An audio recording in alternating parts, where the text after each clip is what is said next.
Very good morning to you, Peter. Morning. Nice to see you. It's the spring. It's a beautiful day. It does feel sort of like something's I think changing. spring now begins about now. I think. Does it? I rejoice at it. I think there's a definite feeling of it in the air. There is a definite. I mean, I was at the countryside. beach at the weekend with the dog and another dog, 2 dogs this time, and it was positively sort of balmy. It is a beautiful time of year. People should forget about the calendar and take full advantage of it. Yes. Get out into the open. I think so. Absolutely right. Providing, of course, you don't do anything you're not allowed to do, because Well, no, we're never recommending. there's more and more things that you're not supposed to do now. I know. Like, don't park here. You know, don't stand there. Make sure that if you do stand there, that you're not standing next to anyone. Well, it's true, but as you get older and older, the number of things you're not allowed to do is not much greater than the number of things you're unable to do. So True. It doesn't Yes. matter very much. Very true. Shall we start with Prevent, because you wrote about it this weekend? And the Mail on Sunday in a separate story also wrote about this. What we see in Prevent and everything that goes with it is an embryonic Stasi in this country. And when I say Stasi, I mean quite deliberate, pointing out that Stasi was a left-wing political police. Which was basically on the lookout for people with conservative opinions. And that's what we're creating. What William Shawcross found in his report, I'm not very interested in his worries about whether Prevent is being not active enough about Islamic terrorism, because as Rod Little rightly points out, I'm not sure this stuff does any good anyway. Right. What is fascinating, though, is the way that the organisation increasingly equates Islamist terrorism with something it calls right-wing extremism or far-right extremism. And this apparently includes, according to various documents that have circulated within Prevent, Jacob Rees-Mogg, Rod Little himself, Melanie Phillips, and I think what's that chap who writes all those books about the madness of crowds? Name escapes me. Oh yes, I know exactly. You know what the one I mean. Yeah. Anyway, him too. He's one of them. Douglas Murray. Douglas Murray. That's the one. To my slight disappointment, I don't seem to have featured in it. I was going to say, that's a bit... I mean, honestly, you've missed the boat there. They know how to hurt a man. Yeah. But leaving that aside... It's a bit like the Big Brother project. I was a bit disappointed I wasn't in there. No, but I don't think I was in there. Well, the thing is, it rather depended on whether you'd been asked by Big Brother Watch to do the subject access reviews, which I was, and you perhaps were not. Well, I was in it by association with you. By association with me, so, you're definitely in it. So I'm just as guilty in a way. You should take the credit. I'll take it, yeah. Yeah, but on this occasion, the documents haven't turned me up yet. But here it is.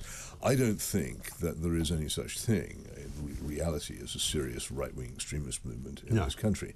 Certainly, it's not remotely. If extremism is in any case a subjective term, it means somebody I disagree with. Yeah. It doesn't actually mean anything more than that. This is an infuriating habit of the sort of people who write for the Times newspaper. Yeah. They all say, we write for the centre-left or the centre-right. Who says? Yeah. Who says that the views of David Aronovich or Danny Finkelstein are in the centre? They do.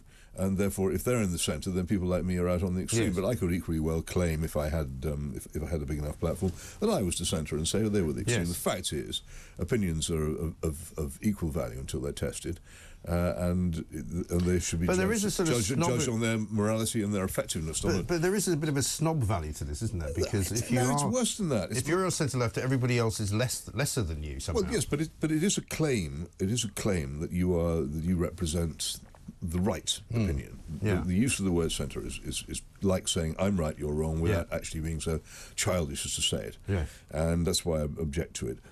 The thing is that what is going on here is a growing, I won't say obsession, I say preoccupation. On this subject, you'll find the police, which I now regard as a left-wing body, and if they fly the rainbow flag, question. I don't think there's any doubt about the fact that they've been completely captured by the Cultural Revolution in the 1960s. MI5, which I think again it's a secret police force. Yeah. People wrongly refer to it as a spy service. The only people it spies on are the citizens of this country, and again, its priorities are increasingly those of the left, which disapproves of conservative thought. Is thoroughly upset and unsettled by people wanting to leave the European Union and stuff like that. Yeah. And the whole idea of classifying what used to be perfectly normal conservative opinions into something called right-wing extremism, and of claiming, and this runs both ways, of claiming that people who do mad things are obviously right-wing extremists, and particularly the case of the mayor, the killer of Joe Cox MP. I looked up this man, And he was obviously, he had a long history of mental illness of one kind or another. There's no doubt about it. He was so tragic, and this is not in any way to excuse his frightful action, which is it robbed us of a very lovely person, as far as I can see. But he actually went around in public wearing marigold gloves, and he tried to clean his own skin with Brillo pads. Yeah. He was not sane. And to treat him as the criminal justice system did, as a political actor, as a right-wing extremist, because he had some books from neo-Nazi-ish parties in his home, seems to me to be putting 2 and 2 together and making 17. Yeah. But there seemed to be a desire in the criminal justice system to treat him as political. It's a mirror image. Well, it's like drawing the facts gently towards the story you want to write, isn't but it? it's a mirror image of this. Quite a lot of the people who take part in supposed acts of Islamist terror. You remember the Leytonstone knife attacker? Yeah. Again, he did terrible things. He stabbed people and hurt them quite badly. Yeah. But this was a man who had, for some long time, had been sectioned on mental health issues, and who genuinely believed, I'm not making this up, this is a man who genuinely believed that Anthony Charles Linton Blair was his guardian angel. To treat him as if he was a serious, methodical political actor, and to imagine that anybody who had any political objections would see any purpose whatsoever in stabbing wholly innocent people in a tube station is an absurdity. Yes. We keep politicizing things which aren't Although political isn't there because we want to use it as a pretext for diminishing the liberties of the subject. But isn't there also a difference in the way that they are regarded? Because in his case, for example, they were more likely to call him a lone wolf or something rather than mentally ill, whereas with the right-wing side, they'll call him a right-wing extremist rather than a lone wolf. Well, yes, but there was still in the treatment of the Leytonstone guy in the criminal justice system, there was still quite a lot of people who in the police and elsewhere who, even after the revelations came about his family's efforts to get him treated for mental illness and his use of marijuana and all the other things which you find in so many of these cases, they still insisted on treating him as if he was a political actor. Yeah. They wanted to, because by doing so, by saying that such a person is a political actor, you make it easier to persuade the public to accept the sort of surveillance, restrictions, reducing of liberty, getting rid of habeas corpus, introducing strange charges such as, was it glorifying terrorism is now a criminal charge in this country. Yeah. I find slightly odd. Well, the other thing that I found extraordinary was the budget that Prevent has, £47 million a year or something like that. And you think, well, what exactly are they spending that on, and why did they need that much money? And as you say, it's easier for them to say, this is how we're going to prevent this from happening, rather than saying, we cannot prevent actually random acts of madness because there are crazy people out there who will do crazy things. Look, there are one should obviously be on one's guard as a state, and the police should be on one's guard against certain activities. I personally think that a proper old-fashioned preventive patrolling police force would pick up much more of this sort of stuff than all the current stuff that goes on. But that's an opinion. I'm not against us taking action to try to prevent acts of terrorism, because it makes sense. But that shouldn't be used, as I say, as a pretext for launching surveillance on people who've done nothing and whose only crime is a thought crime. Nor should it be a pretext for, certainly as the last Labour government used it, to diminish the liberties and protections of the subject and make it much easier to arrest and convict people for things which might not very long ago not even been regarded as crimes. Well, let's face it, there are many people who have had one of these things which they say they've stopped doing now, these non-crime, hate crime incidents, which can be recorded against you without your knowledge, which will only be discovered by somebody if they do a CRB check on you, like a criminal background check, and they'll discover that this thing is lying around, hanging around as you're ruining your reputation, and you have no idea it's even there. No, these things are terrible, and it's quite wrong. And there were various very odd things that happened as well, with people being, I think, fined in their absence during the COVID panic as well, without even realising they'd been charged, as I understand. It's very strange.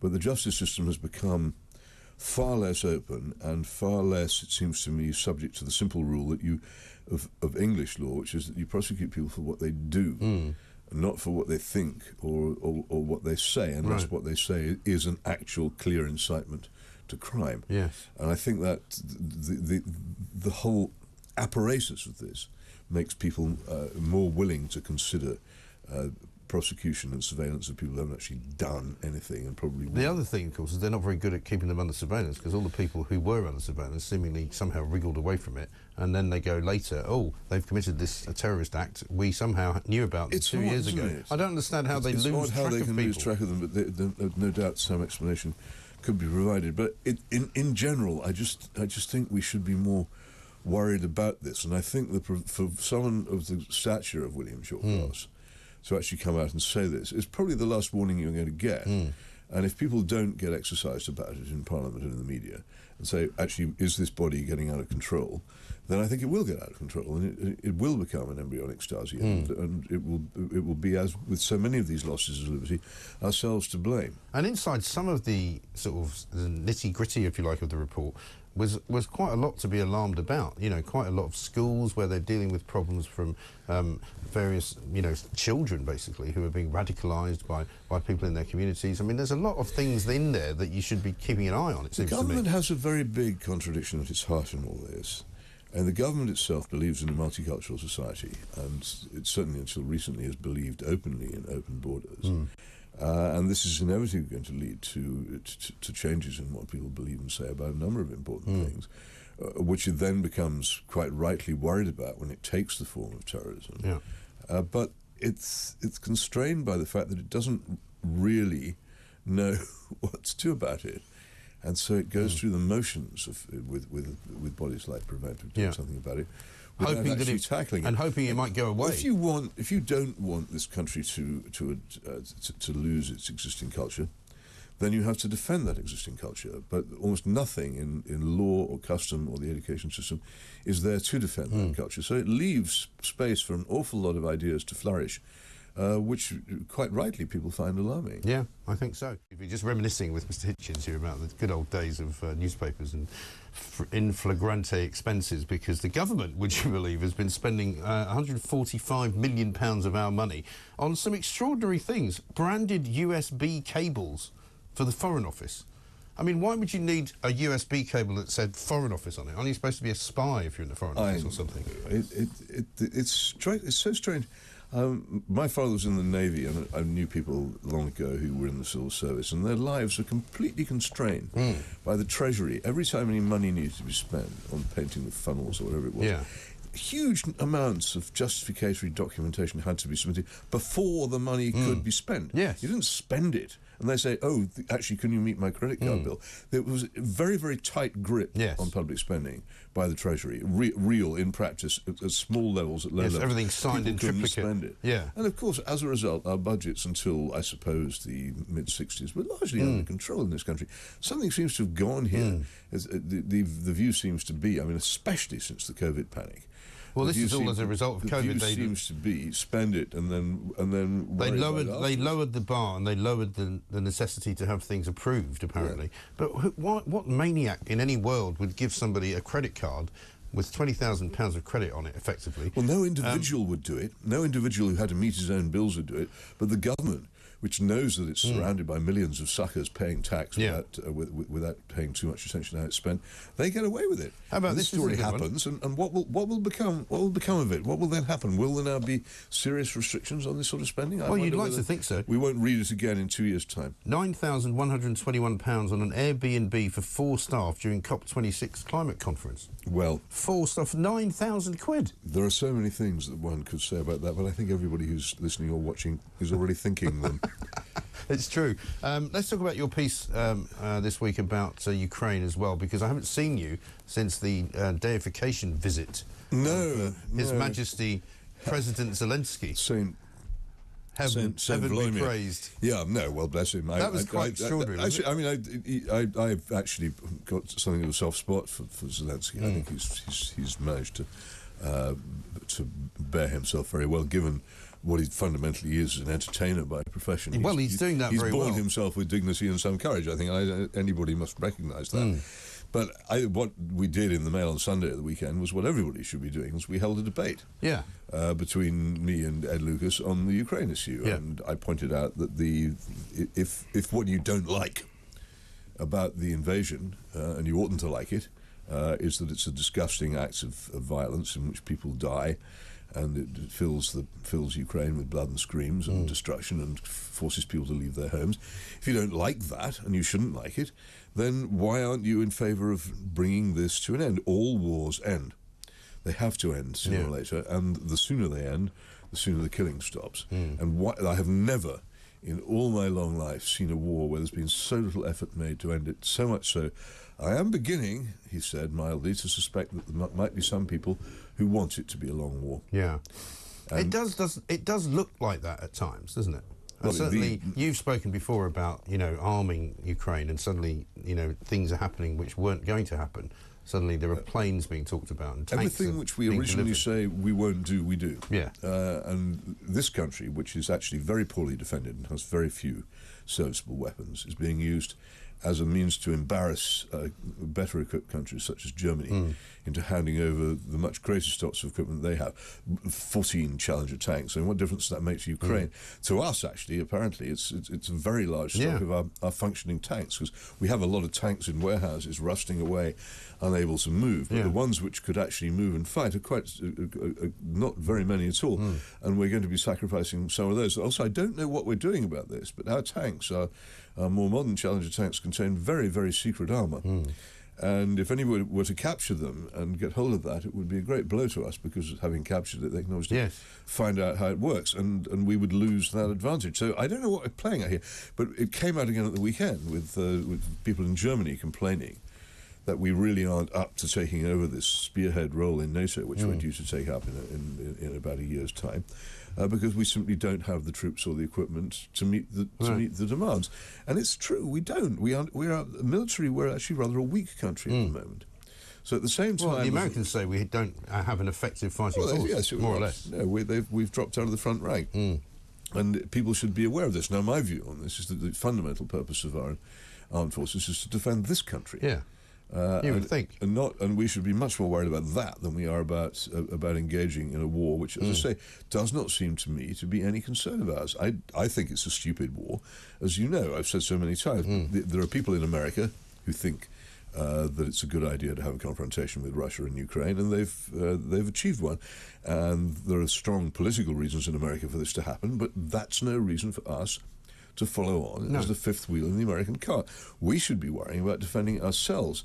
One of the things that's become quite clear in this war is that old-fashioned, clunky, basically Second World War methods of warfare are still very much in vogue. Yeah. When it actually comes to it, high-tech electronic weapons and people surveying the internet won't save you. What you need are people who can fight and take ground in the infantry, armoured vehicles, artillery, and plenty of guns and ammunition, and we haven't got any of that. No, and that's the other thing that we're not talking about, and I said this at the end of last week, that, there's no conversation being had, certainly in Parliament or much around it, about what will happen if this does escalate, if it actually does become something more than, Russia versus Ukraine, and there is some conflagration into Poland, or there is some, NATO joining of this war. What happens to us? Nobody knows. And we have a habit in this country. In the First World War, which was our biggest mistake in 1914, most people in this country believe that when we joined the war, it would be a naval war for us. That would be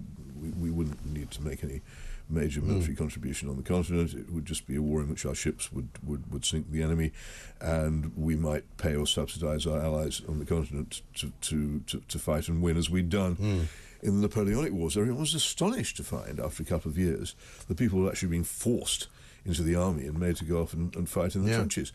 But that's what happens with wars. To not come back. And indeed to not come back, or to come back terribly maimed. And that's what happens with wars. They get out of control, and once they get out of control, it's very hard to get them back. This is still a moment at which we could get this war under control. You say, well, you can't appease Vladimir Putin. Well, no, I don't believe you should appease Vladimir Putin. But on the other hand, it makes sense to reach an iron-bound, lasting agreement in that part of the world so that there aren't any wars there, to the benefit of both Ukraine and Russia, so that both of those countries can advance towards the prosperous civilizations they both ought to be. Well, exactly. And neither of them, in my view, are. Well, and Ukraine is being kind of destroyed piece by piece. I mean, when you see see pictures of those cities that have been just razed to the ground. Well, it's also the constant war on the infrastructure. There is, in so many parts of Ukraine, there's no real regular electrical power. No. We don't. I'm sorry to say this, but I think the reporting from Ukraine is terribly, how should I say, inadequate in describing. It's never been great, has it? Just how much privation the Ukrainians are undergoing, and also we're told all the time about Russians being conscripted into the army. Are not Ukrainians being conscripted into their army? I would imagine they were prevented from leaving the country. Well, that's exactly. They can't go, so there must have been a purpose for that. I think that it's part of the point I made in my article is that we've developed this absurd idea that it's Gandalf on one side and the Dark Lord Sauron on the other, and one side is totally good and the other side is totally bad. Right. This is never so, and I produced one thing which established this beyond doubt. United Nations last November produced a report, well worth reading, about treatment of prisoners of war by both sides. It's a very even-handed, soberly written report. It makes it quite clear that the Ukrainians have been mistreating Russian prisoners of war, and the Russians have been probably even more badly mistreating Ukrainian prisoners of war. This is what happens in war. Yeah. Both sides behave badly. Both sides have bad motives, and both sides have defensible motives. And it is the case that there could be a negotiated peace which ended this, which would be far, far better for the people of Ukraine, whom we profess to care about. Because it will end eventually. Continuing war. It will end eventually, and then people will say, well, why couldn't you have done this last year? The longer, 2 years ago. The longer it goes on, the harder it is to end, because the bitterer people quite recently become. The sooner we sort it out, the easier it will be to reach a settlement. But you hear talk at the moment, there's a lot of Ukrainian talk about retaking Crimea. Yeah. Now, legally, the Russian position in Crimea is absolutely wrong. The Russians have no legal right in Crimea at all. But the fact is that Crimea is populated largely by Russians, and they want to be ruled by Russians, and Russia regards it much as we regarded the Falkland Islands in 1982. And if the Ukrainians started to attack Crimea, then it would change the character of the war very deeply, because Russia would then consider itself to be on the defensive against an aggression, and that would give a great deal more moral force to Putin. But this is being seriously talked about, and I think we have to beware of the ways in which this could go. And the number of times we had the mysterious missile landing in Poland. Yeah. We have Moldova complaining that Russian missiles are being flying across its territory. It's so easy by a couple of accidents to spread a war, and so hard to contain it. That I just have to warn people, this thing could run out of control, as wars always do. Very easily. Support public opinion, if it makes itself felt, supporting the idea of peace could have an effect. That's how the Vietnam War was brought to an end. In the end, was by a huge shift in public opinion. People need to think about.